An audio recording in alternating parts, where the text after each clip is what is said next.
Good morning, and welcome to everyone here and to everyone watching online today. I am Eileen Sorrentino. I'm a member of the Board of Trustees, and I am introducing today Reverend Claire Donaldson, who will be giving the sermon and many of the readings and the meditation. We are a beloved community of people who believe that everyone is worthy of respect, science is real, the democratic process is a sacred thing, and that we are all part of an interconnected web, and that the light and energy we share and put out makes a difference in the world.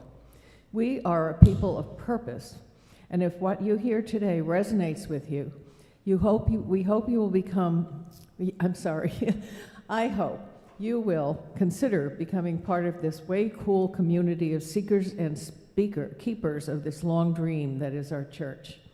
So if you are new, in the pews there are blue cards, and if you're interested in learning more about the church, please fill one out and just put it in the collection basket. We have a coffee hour after the service, and we have a teach-in from the Social Justice Committee, and you're welcome to join us. Please do. We're live streaming, so when you speak in the microphone, make sure you speak clearly and close to the microphone so the people that are listening to us online can hear you. Put your phones, please, in worship mode so we don't have any interruptions. And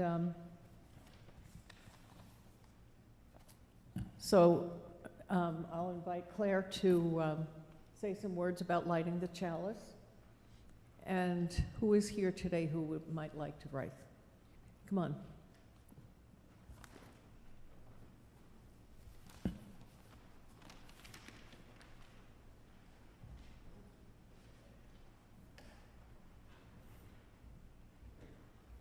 Those lights are bright. I was warned.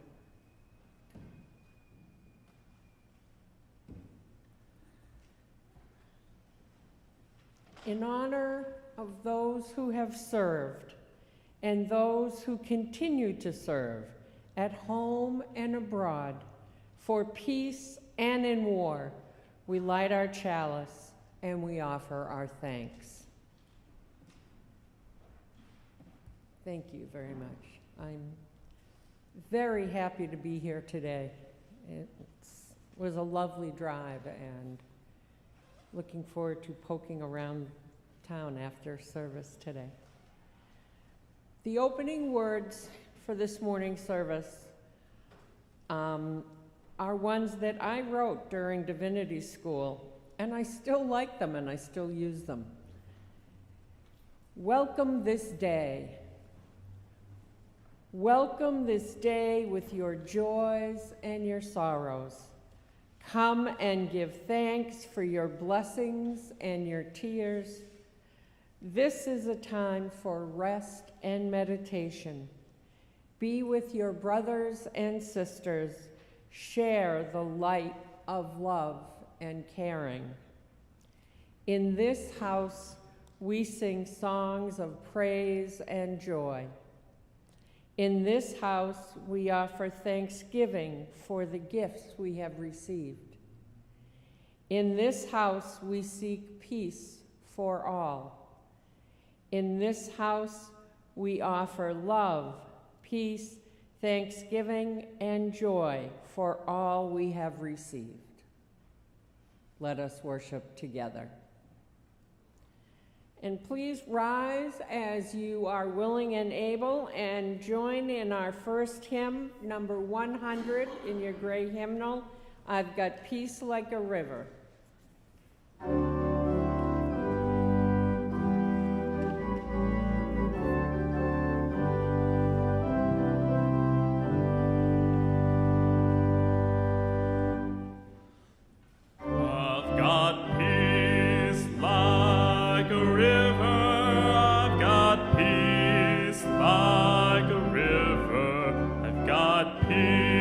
Like a river in my soul.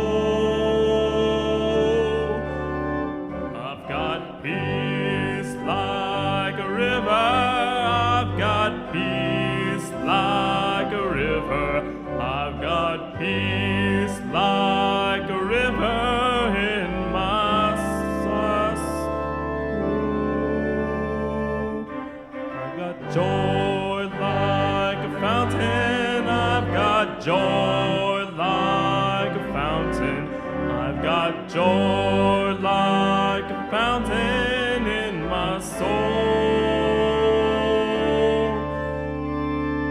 I've got joy like a fountain. I've got joy like a fountain. I've got joy like a fountain in my soul.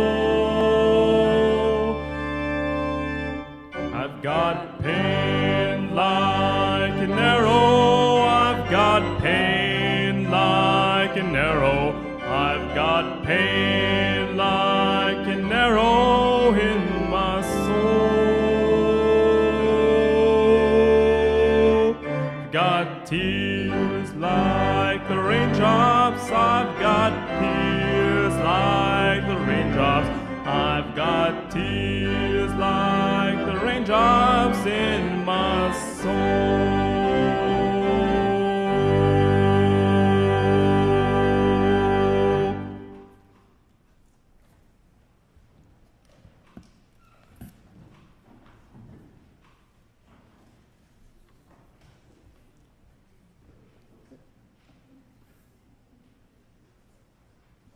So please take time to greet one another and say hello. Shake hands and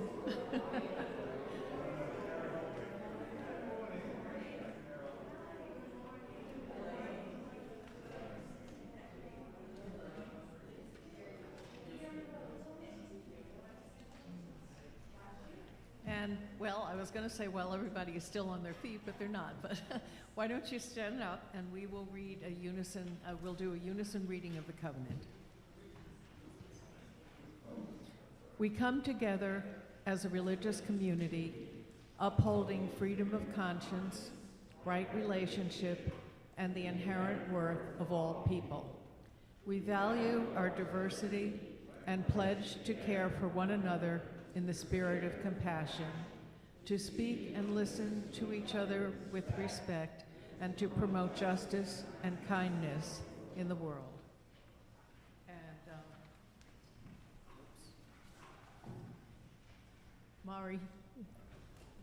Mari is going to read the story for all ages.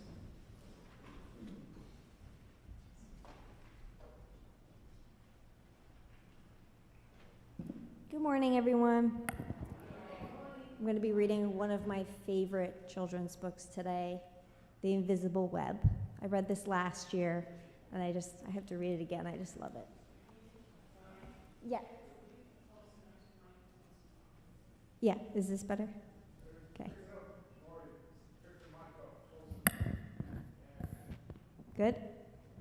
Okay. The Invisible Web. The very best news ever has begun to spread all over the world, one heart at a time. Shout it from the mountaintops.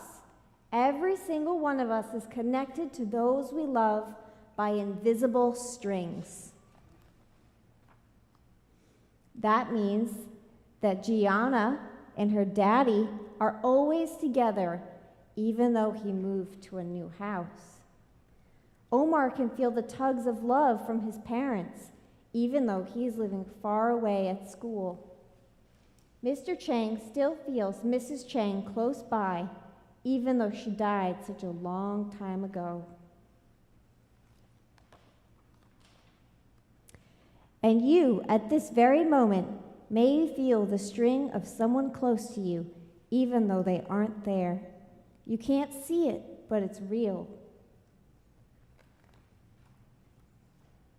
Our strings reach to everyone we know. They travel far and wide, to families and friends, classmates and coaches, to bus drivers and babysitters, neighbors and pets, to aunts and uncles and grandparents and grandchildren and countless other people. And all those people have hundreds of strings. Soaring high over rocky peaks and across the 7 seas, deep into jungles and valleys, and winding through the busiest of cities, all these strings crisscross one another and create a nest that covers the planet, interlacing us together, cradling us forever, the invisible web. The web has no borders and wraps every continent.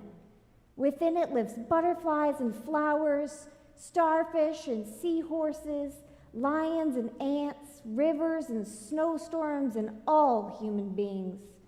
Giovanna, Omar, Mr. Chang, and of course, you and me too. Some say it even reaches to our ancestors and those we cherish in the beyond. One tug on a string sends love to every one of us woven together in this divine tapestry. And that means just one good deed travels across the entire web. Everything is linked. But sometimes we forget. Sometimes folks forget. When they can't feel their strings, they forget about our invisible web. And that's when strings get tangled up. Like when lonely Louisa wasn't invited to sit with anyone at her school at lunchtime. Or when sad Stelefano wished his friend Marcus wasn't so bossy when they played. Or when Mrs. Patel struggles at work without help and she just wants to quit. Even violence and war can erupt when too many of us forget the web. When strings are ignored, they become weak and begin to unravel. But the more people who care for the web, the stronger it remains. The web feels like every parent since the beginning of time, holding and protecting each one of us in millions of gentle arms. What could be stronger than all those hands holding us close? So many supportive fingers can always find a way to untangle strings so that love can flow again. But it's up to every one of us to spread the word. Our time is right now. As we tell our family and friends, sisters will remind brothers, who will write to cousins, who will call their great-grandparents, who will just nod and smile as if they have always known. If we remember the web and tug at it often, nobody will ever be left out. We will see others more clearly. The people of the world will look into each other's eyes. They will smile at one another, and when one of them cries, they will all want to help. And they do. Marcos apologizes to Stefano, who forgives his friend, and they have even more fun playing. Someone helps Mrs. Patel at work and tells her what a great job she's doing. She remembers that she's important and feels happy. And Louisa feels warm and bubbly inside when a few of the kids in her class ask her to join them under the banyan tree for lunch. She knows right then that the invisible web is real. After school, Louisa cries with joy as she strokes her cat, who purrs the news to the stars, and the stars whisper the secret to the clouds, who share it with the songbirds, who serenade the world with this exquisite melody of love at the start of each morning and all during the day, until, as the invisible web glitters in the magic of twilight, the owls take over and hoot the news throughout the night. The invisible web is alive. Its time is right now. It breathes as we breathe, pulsating all over our earth, the single heartbeat of life and love. And do you know what that makes us all? One very big family. P.S. I love being right here in the very middle of the invisible web with you. The end.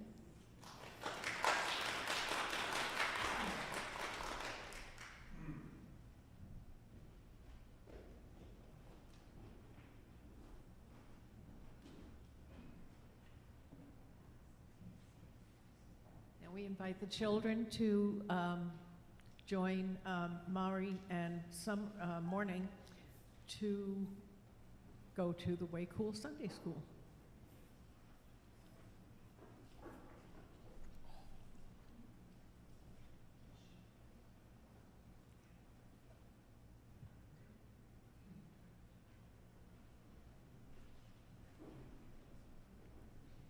And now is the time in our service when we share with each other our joys and concerns. If you have something you'd like to share, please come forward and tell us your name and briefly tell us what you'd like to share.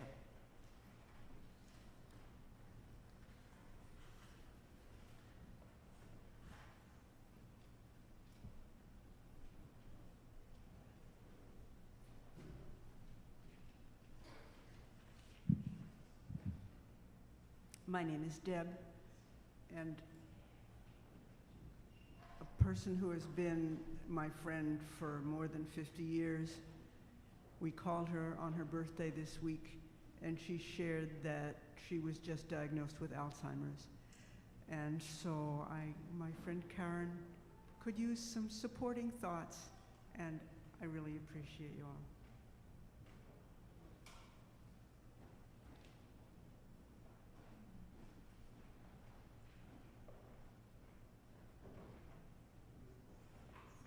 I don't know if this is worth a candle, but it is a concern of mine. When we read the covenant, it says, upholding freedom of conscience, right relationship. I want to know, what is a right relationship and what is a wrong relationship?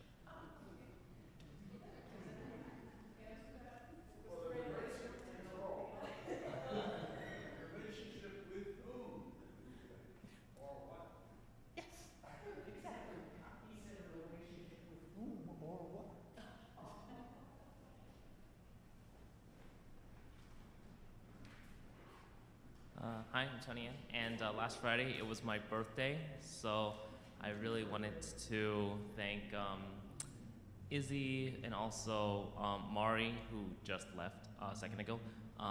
They came, we had a really nice dinner, and I'm just really glad to be surrounded by so many people who cared for me on my birthday. Happy birthday.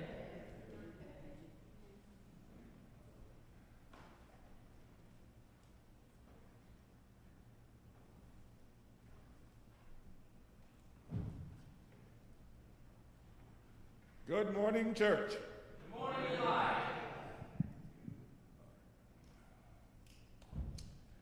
For my next 34 minutes, I will. My brothers and sisters,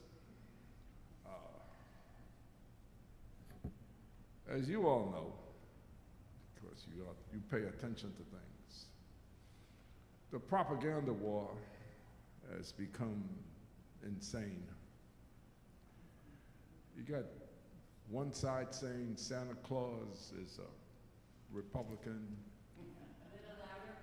You got one side saying Santa Claus is a Republican. Another side saying he hasn't paid his union dues. I mean, it is naughty cuckoo time. And of course, what's going on in Palestine, Israel, really makes things really very difficult. We in the Social Justice Committee are committed to the idea of peace. That takes many, many forms. But we need you. And I'll say it again. We need you. We meet every Wednesday night, 6:30. Eileen sings, very interesting, dances on Zoom, and very, very comical. Right? Tony and Izzy have a fight. It's very good, very, very interesting, you know. So we're a very active committee. We need you.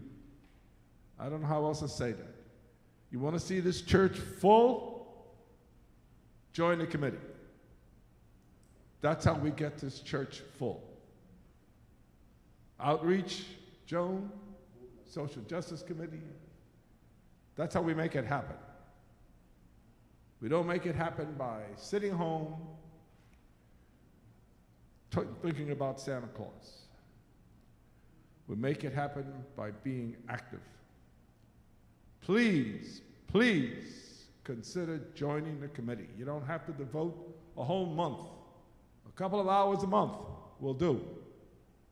We have all kinds of things for you to do, including exploring right relations. Oh, there's a student. Yes. I just wanted to add one thing that used to help fill the church was summer services, because people would come here in the summer and just happen up the street to serve. So that was another thing that, we do have summer services. Okay, excellent. Summer services, yes. We have, all right. Wait a minute. I have to answer his question. Well, no. Why? I'm going to go for another 2 hours. Okay. All right. You know what the message is. Join. We can't do anything without you, no matter what Palm says. All right. Bye. Okay. It is every Wednesday night at 6:30 on Zoom. Please join us. It's fun. Thank you. And Jessica has that link. If you just email her, she'll send it to you. Hi, I'm Izzy. I'm Tony's boyfriend, for those of you who don't know. And this is our first service. This is our first service back after our car accident. Is that loud enough for you? And I'm very grateful that my grandmother planted the bug of placing on my safety buckle in my mind, because I used to not rarely ever put it on.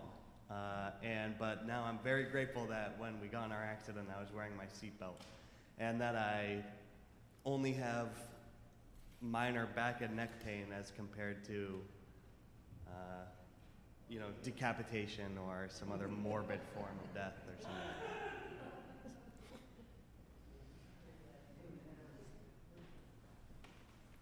We're glad for that too, Izzy.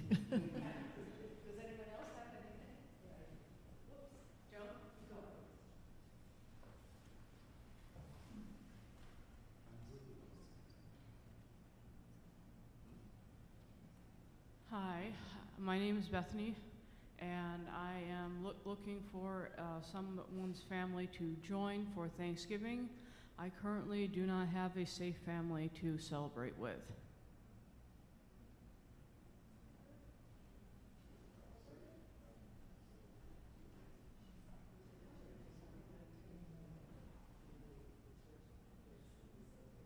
So, as is our custom, Joan, did you have something?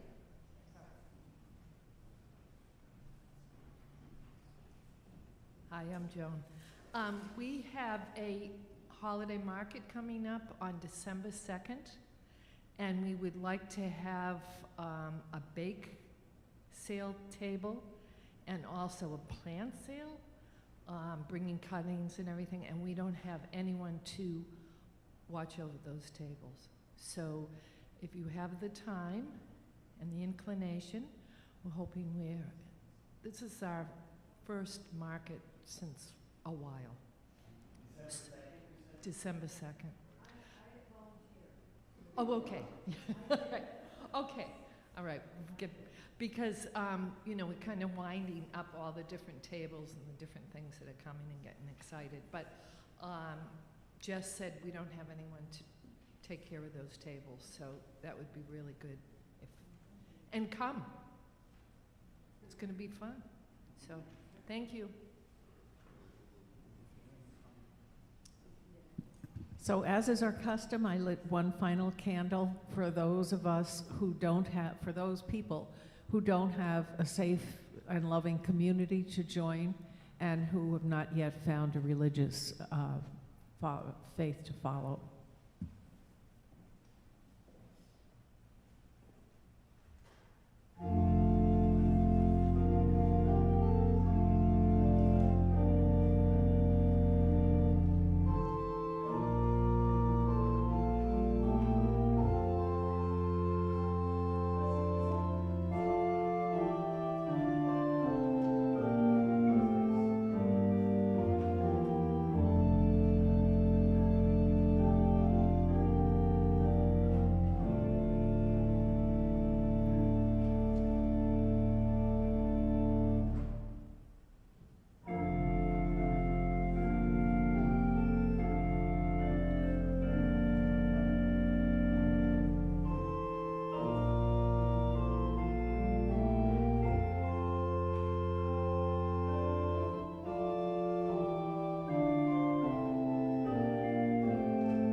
Our responsive reading today is printed in your order of service or found in the gray hymnal number 577.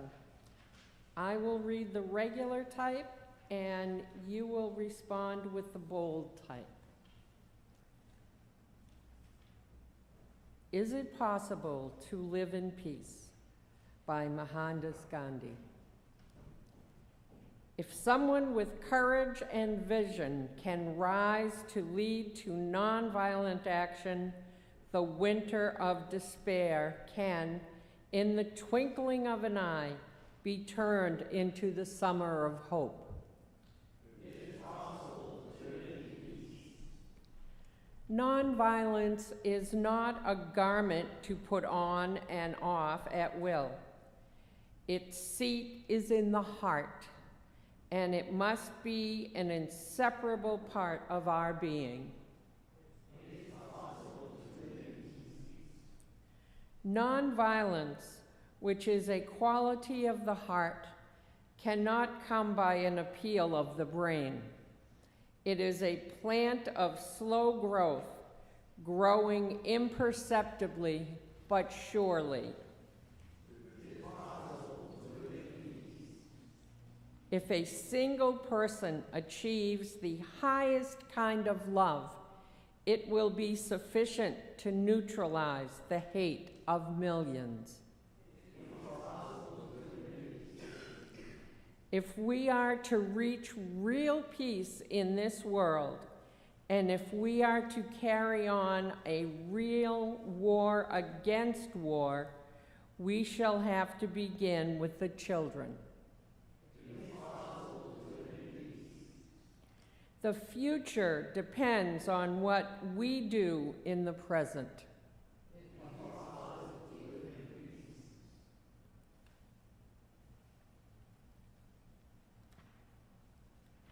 And now we will settle into a moment of prayer and meditation.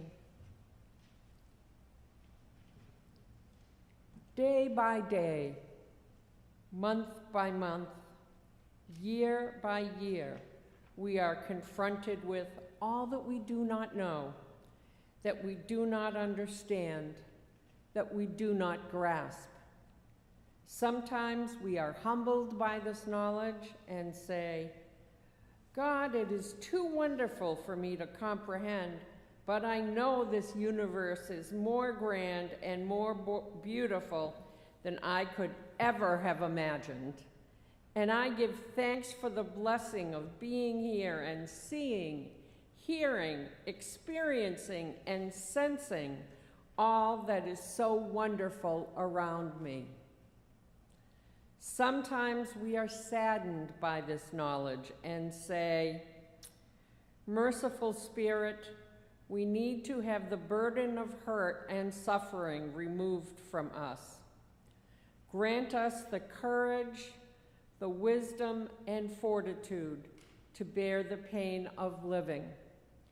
Send us those who will carry our burdens for a short time, and send us those who will comfort us with their healing words and thoughts. Sometimes we are made curious by this knowledge and say, inexplicable life. I have no idea what happened or how it happened. But somehow, some way, something changed, and I am free to explore new ways of being. Please always let me continue to search for the unknown in myself and others. Please take a moment now for a quiet meditation.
Thank you, Randy. That was heart-filling.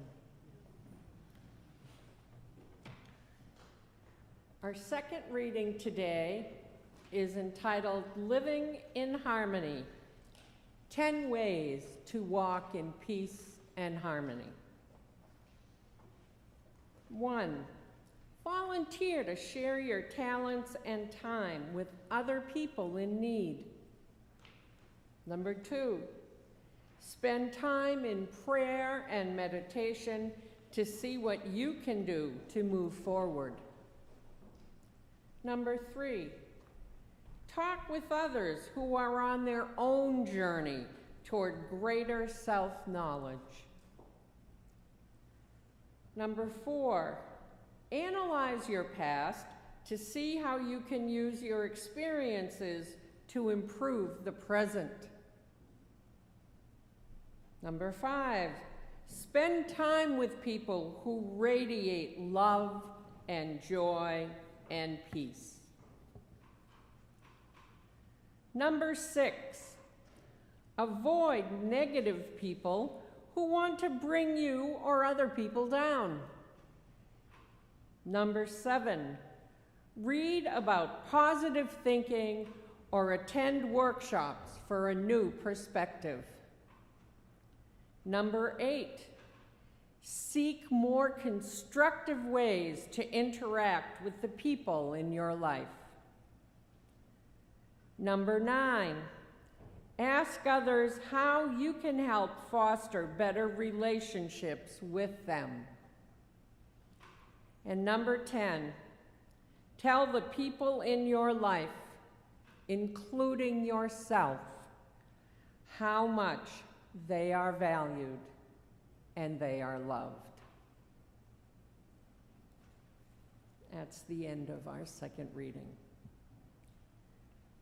Please rise as you are willing and able and join us in singing our next hymn, number 276, O Young and Fearless Prophet.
Has boundaries of the mind, that learns to value beauty in heart or mind or soul, and wills to see God's children as sacred, perfect whole.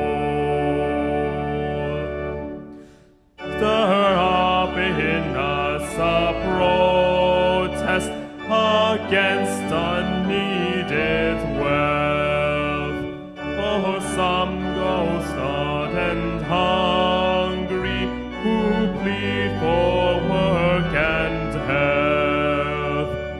Once more give is your challenge above our noisy day, and come to lead us forward along your holy way.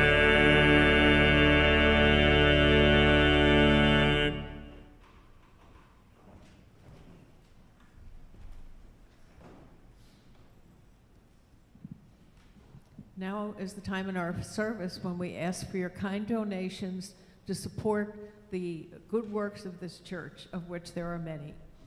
Please be generous and, but within your means. Thank you.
Veterans, honor, and peace.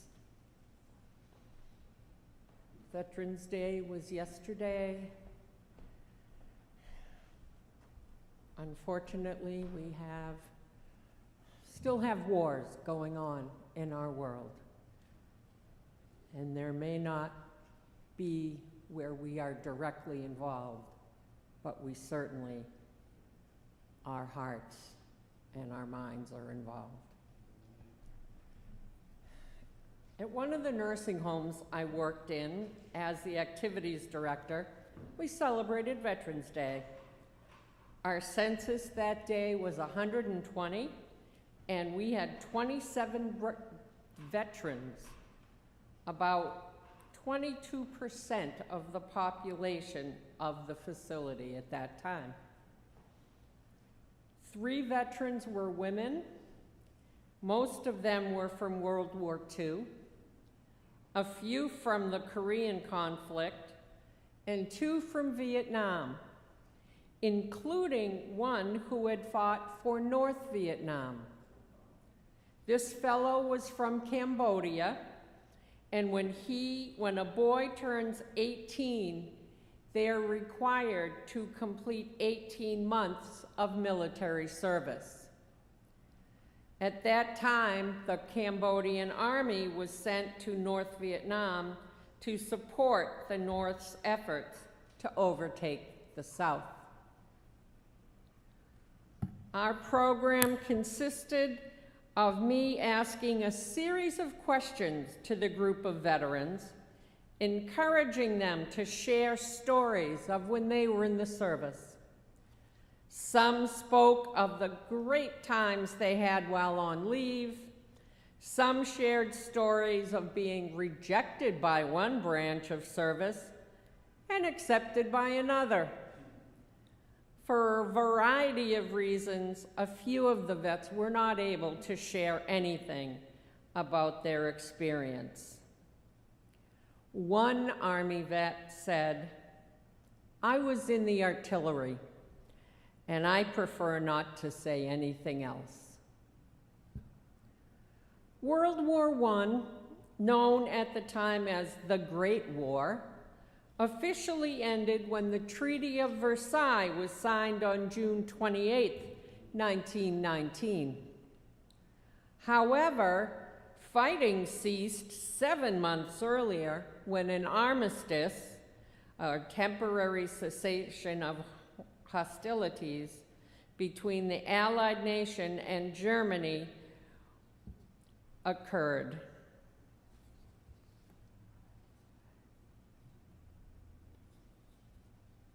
The armistice went into effect on the 11th hour of the 11th day of the 11th month. For that reason, November 11th, 1918 is generally regarded as the end of the war to end all wars. In November 1919, President Wilson proclaimed November 11th as the first commemoration of Armistice Day with the following words: "To us in America, the reflections of Armistice Day will be filled with solemn pride in the heroism of those who died in the country's service, and with gratitude for the victory, both because of the thing from which it has freed us and because of the opportunity it has given America to show her sympathy with peace and justice in the councils of the nation." An act approved May 13, 1938, made the 11th of November in each year a legal holiday, a day to be dedicated to the cause of world peace and be thereafter celebrated and known as Armistice Day. Armistice Day was primarily set aside to honor veterans of World War I. But in 1954, after World War II had required the greatest mobilization of soldiers, sailors, Marines, and airmen in the nation's history, after American forces had fought aggression in Korea, the 83rd Congress amended the Act of 1938 by striking out the word armistice and inserting it in its place the word veterans. With the approval of this legislation, on June 1st, 1954, November 11th became a day to honor American veterans of all wars. Later on that same year, on October 8th, President Dwight D. Eisenhower issued the first Veterans Day proclamation, which stated, "I, Dwight D. Eisenhower, President of the United States of America, do hereby call upon all of our citizens to observe Thursday, November 11th, 1954 as Veterans Day. On that day, let us solemnly remember the sacrifices of all those who fought so valiantly on the seas, in the air, and on foreign shores to preserve our heritage of freedom, and let us reconsecrate ourselves to the task of protecting and enduring peace, so that their efforts shall not have been in vain." Years later, in November of 2011, President Barack Obama issued the following proclamation: "Today, our nation comes together to honor our veterans and commemorate the legacy of profound service and sacrifice they have upheld in pursuit of a more perfect union. Through their steadfast defense of America's ideals, our service members have ensured our country still stands strong. Our founding principles still shine, and nations around the world know the blessings of freedom. As we offer our sincere appreciation and respect to our veterans, to their families, to those who are still in harm's way, and to those we have laid to rest, let us rededicate ourselves to serving them as well as they have served the United States of America." As military science continues to grow, there are fewer service members who lose their lives. The number of injured and the severity of injury is much greater. From every war and conflict, there are veterans who return home with memories they would rather forget. Most physical injuries will heal in time, many with lifelong consequences or complications, but they are generally able to move on with their lives after a time. Those with closed head trauma and PTSD are far more difficult. Closed head trauma, also known as traumatic brain injury or TBI, can rob a person of their previous general day-to-day life. Some individuals are unable to relearn the most basic of skills, such as how to tie their shoes or make a sandwich. Some are unable to complete basic math or just manage the complicated remote to turn on the TV. Many are robbed of their short-term or long-term memory. Without their short-term memory, they can be unsafe cooking in the kitchen, doing chores around the house, or can easily get lost going for a walk in the neighborhood they've lived in most of their lives. Often, the most difficult issues of TBI for a family are that the veteran believes they can still function at their previous level and becomes frustrated and depressed when other people limit what they can do. PTSD has been a continual horror of war. The experiences, sights, and sounds that our veterans lived through come home with them and often run like a non-stop video loop in their head. For the ones most affected, they will often suffer from depression, substance abuse, be unable to hold a job, or become violent or easily agitated. Even today, some will not seek treatment due to the stigma attached to mental illness.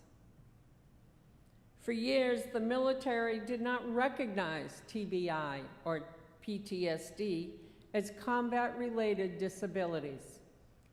Therefore, many veterans were denied appropriate treatment and other benefits. Many have been able to work to support their family.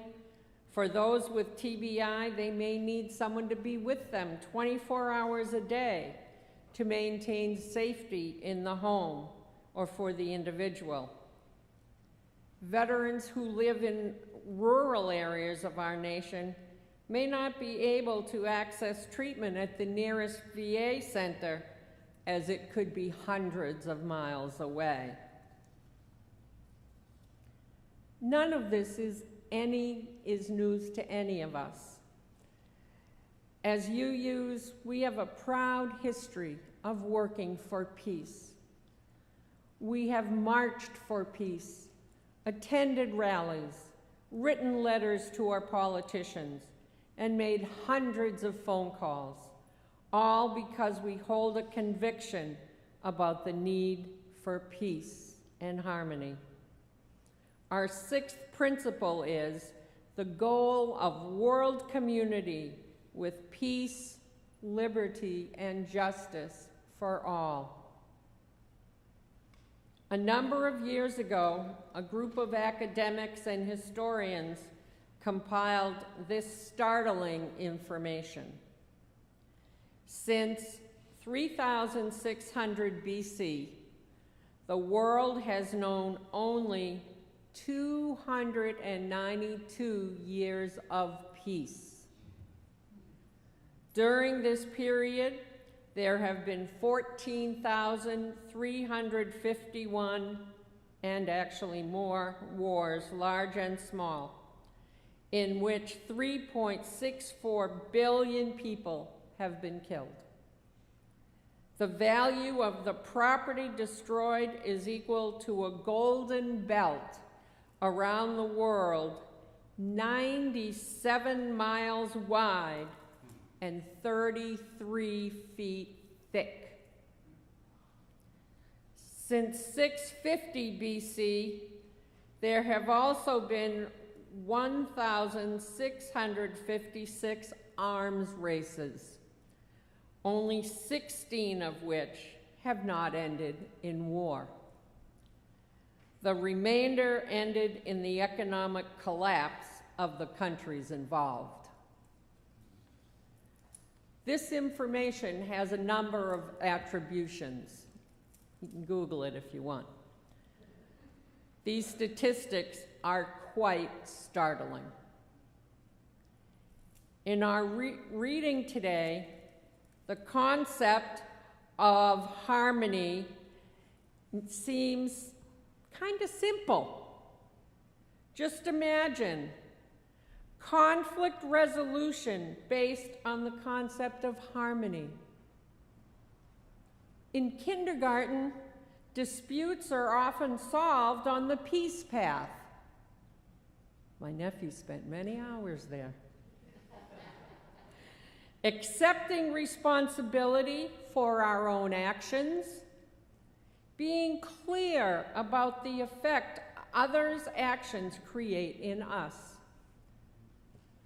being held accountable to meet our obligations, offering help when needed, promoting justice, equality, and compassion in human relations, our second principle.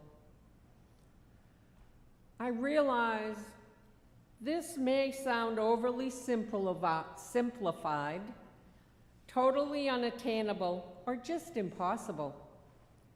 These concepts may be fine in a family or business or among friends, but is completely impractical to use in business or government. If we each try once a day to solve an issue through harmony, think of the possibilities. Living through a model of behavior instead of a model of me first looks pretty inviting. I don't expect miracles. Well, actually I do, but that's a sermon for another day. But some small, gradual, growing change could be marvelous. I pray we all create some harmony in our day today, tomorrow, and all the days after that. And with harmony, grow understanding and peace. Amen and blessed be. Please rise and body or spirit and join as able to sing in our final hymn, number 318, We Would Be One.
Our closing words today.